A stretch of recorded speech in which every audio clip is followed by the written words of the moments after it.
지금 이 양배추 먹는 습관, 오늘 밤 사이에 몸이 바로 반응할 수 있습니다.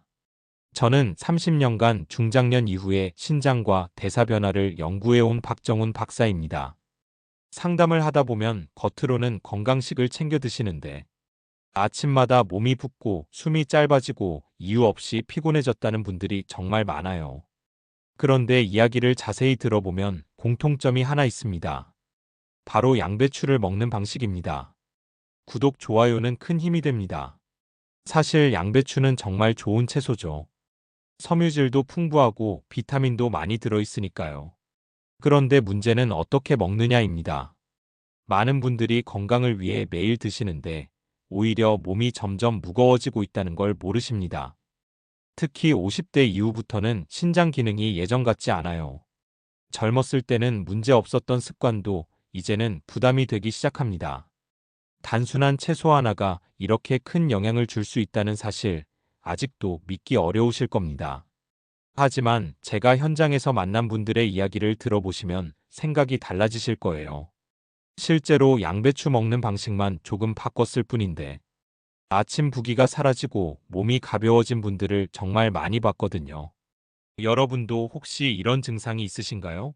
아침에 일어나면 얼굴이 붓고 손가락이 뻣뻣하고 양말 자국이 발목에 깊게 남아있고 오후만 되면 다리가 무겁고 피곤하다면 오늘 이야기를 꼭 끝까지 들어주세요. 생각보다 간단한 방법으로 바꿀 수 있습니다. 요즘 아침에 일어났을 때 몸이 유난히 무겁다고 느끼신 적 있으신가요? 이야기를 시작하기 전에 꼭 들려드리고 싶은 장면이 하나 있습니다. 제 지인의 어머님 이야기인데요. 평소 속이 더부룩하면 늘 양배추를 챙겨 드시던 분이었습니다. 아침마다 뜨겁게 끓인 양배추 물을 마시며 위를 달래는 게 습관이었죠. TV에서 양배추가 위장에 좋다고 하니까 매일 빠짐없이 한 그릇씩 드셨어요. 처음엔 속이 편한 것 같았지만 어느 순간부터 오후만 되면 발이 붓고 얼굴이 묵직해졌다고 하셨습니다. 본인은 나이 탓이라고 넘겼지만 작은 습관 하나가 몸에 부담을 주고 있었던 겁니다. 그분이 드시던 양배추 물은 너무 오래 끓여서 색깔이 거의 진한 갈색에 가까웠어요. 하루 3번 한 컵씩 드셨으니까 하루에 양배추를 거의 반통 가까이 드신 셈이었죠. 제가 그 이야기를 듣고 나서 딱 하나만 바꿔보자고 했습니다. 진하게 끓이지 말고 살짝만 데쳐서 소량만 드시라고요. 그랬더니 일주일도 안 돼서 아침 부기가 눈에 띄게 줄었다고 하시더라고요. 이런 사례는 특별하지 않습니다. 제가 30년 동안 현장에서 정말 많이 봐왔습니다. 여러분도 비슷한 경험 있으실 거예요. 건강하려고 애쓰는데 왜 몸이 더 무거워지는지 모르겠다는 분들 정말 많습니다. 오늘 이 영상에서 말씀드릴 내용은 여러분의 양배추 먹는 방식을 완전히 바꿀 수 있는 중요한 지혜입니다. 이 이야기를 끝까지 듣고 실천하셔야만 진정한 변화를 경험할 수 있습니다. 이야기를 끝까지 들어야 전체 흐름을 알 수 있습니다. 혹시 아직 구독과 좋아요를 누르지 않으셨다면 지금 바로 눌러주세요. 이 채널은 여러분의 건강한 노년을 응원합니다. 이런 중요한 정보를 더 많은 분들이 알 수 있도록 구독과 좋아요로 응원해주세요. 끝까지 보시면 왜 지금 당장 여러분의 작은 습관을 바꿔야 하는지 분명하게 깨닫게 되실 겁니다. 그럼 이제 본격적으로 양배추가 왜 신장에 부담이 될 수 있는지 하나씩 짚어보겠습니다. 여러분의 식습관을 바꾸는 작은 실천만으로도 충분히 달라질 수 있는 일이죠. 그래서 이제는 우리 일상에서 신장 건강과 직접 연결되는 양배추 습관들을 하나씩 살펴보겠습니다. 먼저 가장 흔한 실수부터 말씀드릴게요. 너무 뜨겁게 끓여 먹는 습관입니다. 이 부분이 정말 중요한데요. 양배추의 핵심 성분은 열에 매우 약합니다. 우리가 건강을 위해 먹는 그 영양소들이 끓는 물에서는 거의 다 파괴돼 버려요. 국내 영양학회 자료를 보면 특정 채소 요소는 고온에서 급격히 감소한다고 명확하게 나와 있습니다. 제가 상담했던 64세 김도윤 님도 바로 이 문제로 고생하셨어요. 매일 아침 양배추를 푹 끓여서 진한 국물을 마셨는데 한 달쯤 지나니까 속은 더부룩하고 얼굴은 자꾸 붓더래요. 그분이 끓인 양배추는 거의 20분 넘게 끓여서 색이 완전히 변한 상태였습니다. 영양소는 다 날아가고 섬유질만 남아서 오히려 소화에 부담만 주고 있었던 거죠. 그래서 제가 드리는 조언은 이겁니다. 1분에서 2분 정도만 가볍게 찌는 방식으로 바꾸세요. 양배추 색이 살짝 밝아질 정도면 충분합니다. 여기서 주의할 점은 끓여서 색이 변할 정도면 이미 과도하다는 거예요. 초록색이 노랗게 변했다면 그건 이미 영양소가 많이 빠져나간 신호입니다. 여러분은 양배추를 얼마나 오래 끓이고 계신가요? 한번 생각해 보세요. 그 다음으로 많이 하시는 실수가 공복에 진한 양배추 주스를 마시는 겁니다. 아침에 일어나자마자 믹서기에 양배추를 갈아서 쭉 마시는 분들 계시죠? 이게 생각보다 위험할 수 있어요. 아침 공복에는 소화효소 분비가 충분하지 않습니다. 그 상태에서 농축된 섬유질이 한꺼번에 들어오면 위장이 감당하기 어려워요. 해외 소화기 연구 자료를 보면 고섬유 음료의 공복 섭취가 오히려 부담이 된다는 보고가 여러 번 나왔습니다. 특히 중년 이후에는 소화 기능이 예전 같지 않으니까 더 조심해야 해요. 실제로 59세 최미정님은 매일 아침 빈속에 양배추 주스를 마신 뒤 얼굴 붓기를 경험했다고 하셨어요. 아침에 일어나면 거울을 보기 싫을 정도로 얼굴이 퉁퉁 부어 있었대요. 그래서 이렇게 해보시면 좋습니다. 식사 후에 따뜻한 상태로 소량만 드세요. 아침 식사하시고 나서 1시간쯤 뒤에 마시는 게 훨씬 안전합니다. 빈속에 진하게 마시는 습관은 정말 피해야 합니다. 농도도 물로 희석해서 연하게 만들고요. 혹시 아침에 빈속으로 드시고 계신가요? 그렇다면 오늘부터라도 바꿔보세요. 세 번째는 갑상선 기능 저하 위험이 있는 경우입니다. 이 부분은 많은 분들이 모르고 계시는데요. 생양배추에는 요오드 흡수를 방해할 수 있는 성분이 들어 있습니다. 요오드는 갑상선 호르몬을 만드는데 꼭 필요한 영양소인데 이게 제대로 흡수되지 않으면 갑상선 기능이 떨어질 수 있어요. 국내 내분비 연구 자료를 보면 중년 여성의 잠재적 갑상선 기능 저하 비율이 생각보다 훨씬 높다고 합니다. 특히 50대 이후 여성분들은 자신도 모르게 갑상선 기능이 약해져 있는 경우가 많아요. 그런 상태에서 생양배추를 많이 드시면 증상이 더 심해질 수 있습니다. 제가 만났던 55세 정미라 님도 그런 케이스였어요. 다이어트 한다고 식사 대신 생양배추 샐러드를 매일 한 접시씩 드셨는데 2달쯤 지나니까 몸이 자꾸 무겁고 손발이 차갑고 머리카락도 많이 빠졌다고 하더라고요. 검사를 해보니 갑상선 수치가 정상 범위보다 낮게 나왔어요. 그래서 이렇게 조언드립니다. 생으로 많이 먹기보다는 살짝 조리해서 소량만 섭취하세요. 익히면 그 성분이 어느 정도 약해지거든요. 그리고 절대로 양배추로 식사를 대체하는 방식은 피해야 합니다. 반찬으로 조금씩 드시는 건 괜찮지만 주식처럼 많이 드시는 건 위험해요. 최근 유난히 손발이 차가우셨나요? 피곤하고 의욕이 없으신가요? 그렇다면 양배추 섭취량을 한번 점검해 보세요. 네 번째로 말씀드릴 건 항응고 성분과의 상호작용입니다. 이건 특히 심혈관 관리를 위해 약을 드시는 분들이 꼭 알아야 할 내용이에요. 양배추에는 비타민 K가 정말 풍부하게 들어 있습니다. 비타민 K는 혈액 응고에 관여하는 영양소인데 혈액을 묽게 하는 약을 드시는 분들은 이게 문제가 될 수 있어요. 해외 심혈관 연구를 보면 식이 변화가 혈액 응고 수치에 상당한 영향을 준다고 명확하게 밝혀졌습니다. 특히 비타민 K가 많은 채소를 갑자기 많이 먹거나 끊으면 약 효과가 불안정해질 수 있어요. 이게 정말 중요한 포인트입니다. 실제로 73세 이영우님은 혈액 관리를 위해 약을 드시는데 건강을 위해 양배추를 갑자기 많이 드셨다가 검사 수치가 불안정해졌어요. 그래서 양배추 섭취량을 일정하게 조절하신 뒤에는 수치가 다시 안정되었습니다. 약을 드시는 분들은 음식 양도 일정하게 유지하는 게 정말 중요해요. 그래서 드리는 조언은 이겁니다. 만약 혈액 관련 약을 드신다면 일정한 양만 유지하세요. 오늘 많이 먹었다가 내일 안 먹고 이런 식으로 들쭉날쭉하면 안 됩니다. 그리고 양배추를 갑자기 많이 늘리지 마세요. 조금씩 드시던 분이 갑자기 하루에 한 접시씩 드시면 몸이 적응하기 어렵습니다. 복용 중인 약과 음식 궁합 한번 생각해 보셨나요? 담당 연구자나 약사분께 꼭 여쭤보시는 게 좋습니다. 마지막 다섯 번째는 과도한 양과 늦은 시간 섭취입니다. 이것도 정말 많은 분들이 하시는 실수예요. 저녁 먹고 나서 뭔가 든든하게 먹고 싶어서 양배추를 한 접시 드시는 분들 계시죠? 그런데 저녁 이후에는 장 운동이 현저하게 느려집니다. 특히 나이가 들수록 밤에는 소화 기능이 거의 쉬는 상태라고 보시면 돼요. 노년기 장 운동 저하에 대한 국내 보고를 보면 60대 이후부터는 저녁 8시 이후 섭취한 음식이 제대로 소화되지 않는 경우가 많다고 합니다. 섬유질이 많은 음식을 늦게 먹으면 밤새 장에 머물면서 가스를 만들고 불편함을 주는 거죠. 62세 박용철 님도 바로 이 문제로 고생하셨어요. 저녁 9시쯤 양배추를 드시고 자는데 한밤중에 배가 불러서 깨고 아침에 일어나면 속이 더부룩하고 입냄새도 심했대요. 수면의 질도 많이 떨어졌고요. 그런데 양배추 먹는 시간을 점심이나 이른 저녁으로 바꾸고 나니까 밤에 훨씬 편하게 주무셨다고 하더라고요. 그래서 제가 드리는 조언은 이겁니다. 점심이나 이른 저녁에 소량만 섭취하세요. 저녁 6시 이전에 드시는 게 가장 이상적입니다.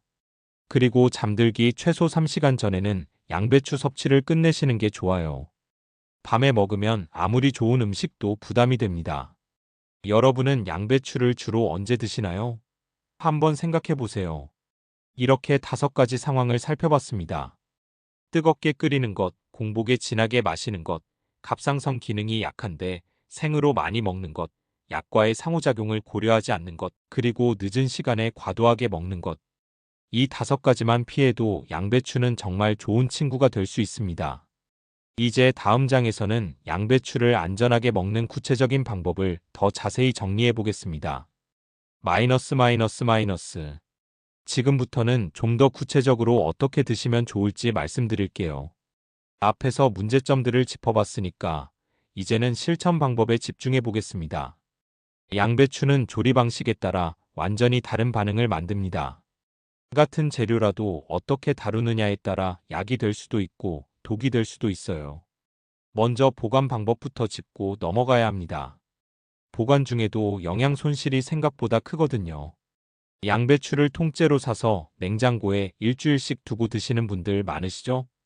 그런데 자른 면이 공기에 노출되면 비타민이 급격하게 줄어듭니다. 특히 비타민 C 같은 경우는 이틀만 지나도 절반 가까이 날아가 버려요. 그래서 이렇게 해보세요. 먹을 만큼만 잘라서 바로 조리하세요. 한 번에 한 끼 분량만 준비하는 게 가장 좋습니다. 남은 양배추는 자른 면을 랩으로 꼭 싸서 냉장 보관하시고요. 그리고 가능하면 3일 안에 다 드시는 게 좋아요.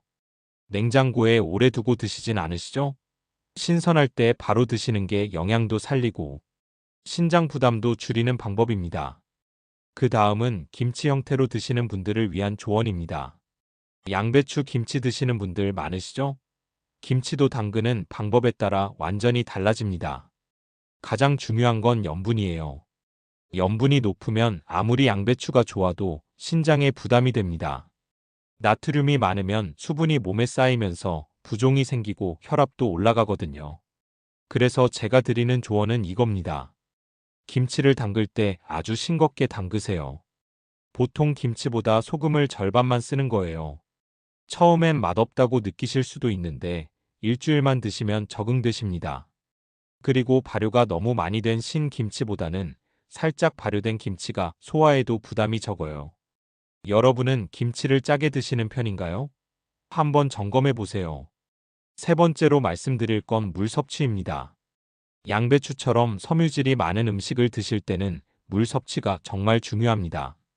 수분이 충분하지 않으면 섬유질이 장에서 굳어버려요. 그러면 오히려 변비가 생기고 장이 불편해집니다. 수분 부족은 섬유질의 장점을 다 없애고 부담만 키우는 겁니다. 그래서 이렇게 드셔보세요. 양배추를 드실 때마다 미지근한 물 한 컵을 함께 드세요. 식사 중이나 식사 직후에 천천히 마시는 거예요. 찬물보다는 따뜻한 물이 소화에 훨씬 좋습니다. 그리고 하루 전체적으로도 물을 충분히 마셔야 해요. 최소한 하루에 6잔에서 8잔 정도는 드셔야 섬유질이 제대로 작동합니다.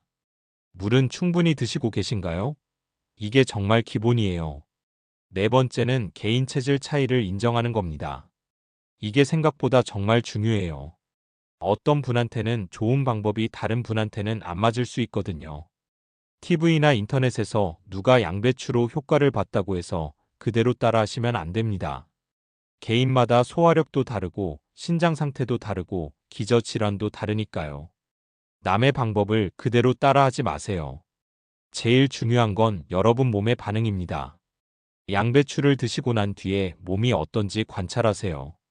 속이 편한지, 부기가 생기는지, 소화가 잘 되는지 이런 걸 꼼꼼히 체크하시는 거예요.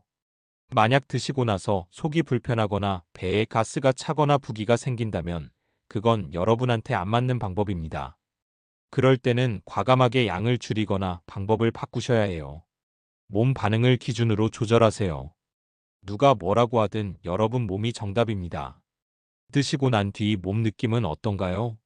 편한가요? 불편한가요? 이걸 솔직하게 들여다보시는 게 가장 중요합니다. 다섯 번째는 조리 도구 선택입니다. 양배추를 어떤 도구로 조리하느냐도 생각보다 중요해요. 믹서기로 갈아서 주스를 만들 때 날이 날카로운 믹서기를 쓰면 세포벽이 많이 깨지면서 영양소가 공기 중으로 빠르게 산화됩니다. 그래서 가능하면 저속 믹서기나 강판을 이용해서 천천히 갈아주는 게 좋아요. 그리고 찌거나 데칠 때는 스팀 방식이 가장 좋습니다. 물에 직접 담가서 끓이면 수용성 비타민이 물로 빠져나가 버리거든요. 찜기를 이용해서 증기로만 살짝 익히면 영양소 손실을 최소화할 수 있어요. 시간도 짧게, 온도도 낮게, 이게 핵심입니다. 여섯 번째는 다른 음식과의 조합입니다. 양배추만 단독으로 먹는 것보다 다른 식재료와 함께 먹으면 훨씬 좋아요. 특히 단백질과 함께 드시면 포만감도 오래가고 영양 밸런스도 맞춰집니다. 삶은 계란이나 두부, 생선 같은 걸 곁들여서 드시는 거예요. 그리고 기름을 약간 사용하는 것도 좋습니다. 양배추에 있는 지용성 비타민은 기름과 함께 먹어야 흡수가 잘 되거든요. 올리브유나 들기름 한 스푼 정도 살짝 뿌려서 드시면 영양 흡수율이 훨씬 높아집니다. 물론 과하게 쓰면 칼로리가 높아지니까 적당히 쓰시는 게 중요해요.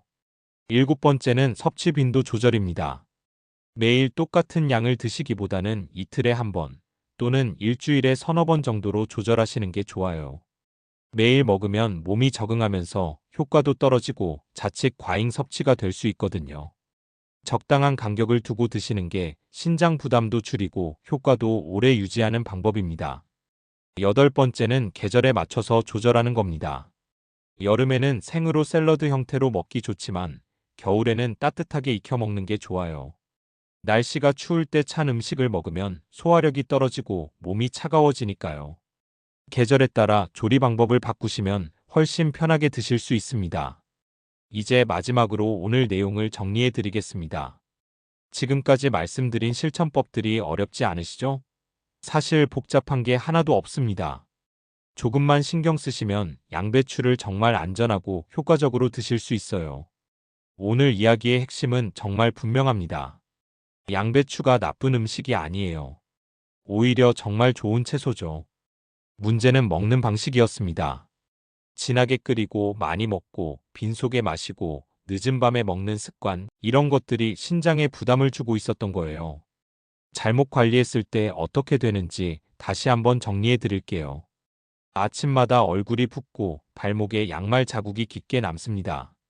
오후만 되면 다리가 무겁고 피곤해요. 속은 더부룩하고 소화도 잘 안 되죠. 밤에는 배가 불러서 자주 깨고 수면의 질도 떨어집니다. 장기적으로는 신장 기능이 점점 약해질 수 있어요. 하지만 제대로 관리했을 때는 완전히 달라집니다. 가볍게 찌고 소량으로 알맞은 시간에 먹으면 양배추는 정말 든든한 동반자가 됩니다. 아침에 일어나면 얼굴이 맑고 가벼워요. 소화가 편하고 장 건강도 좋아집니다. 섬유질이 장을 깨끗하게 청소해 주니까 배변도 규칙적이 되고요. 무엇보다 신장에 무리가 가지 않으니까 장기적으로 건강을 지킬 수 있습니다. 오늘 당장 실천할 수 있는 한 가지만 말씀드릴게요. 딱 이것만 기억하세요. 내일 아침 양배추를 뜨겁게 끓이지 말고 살짝만 조리해서 드셔보세요. 1분에서 2분만 찌거나 데치는 거예요. 색이 밝아지는 정도면 충분합니다. 그리고 한 끼에 한 줌 정도만 드세요. 많이 먹는다고 좋은 게 아니에요. 시간도 중요합니다. 아침 공복은 피하시고 점심이나 이른 저녁에 드세요. 저녁 6시 이전이 가장 이상적이에요. 그리고 물을 꼭 함께 드세요. 따뜻한 물 한 컵이면 충분합니다. 이 네 가지만 지켜도 일주일 안에 몸이 달라지는 걸 느끼실 거예요. 제가 30년 동안 현장에서 수많은 분들을 만나봤지만 작은 습관 하나를 바꾸는 것만으로도 건강이 완전히 달라지는 걸 정말 많이 봤습니다. 어려운 치료나 비싼 영양제가 필요한 게 아니에요. 지금 여러분이 먹고 있는 음식을 조금만 다르게 먹으면 됩니다. 다음 영상에서는 50세 이후 꼭 조심해야 할 아침 건강 습관을 이어서 말씀드리겠습니다. 아침에 하는 작은 실수들이 하루 종일 몸을 힘들게 만드는 경우가 정말 많거든요. 그 이야기도 정말 중요하니까 꼭 다음 영상도 봐주세요. 여러분은 양배추를 어떻게 드시고 계신지 댓글로 꼭 남겨주세요. 끓여서 드시는지, 생으로 드시는지, 언제 드시는지 이런 구체적인 이야기를 들려주시면 제가 더 도움이 되는 답변을 드릴 수 있을 것 같습니다. 여러분의 건강한 노년을 진심으로 응원합니다. 감사합니다.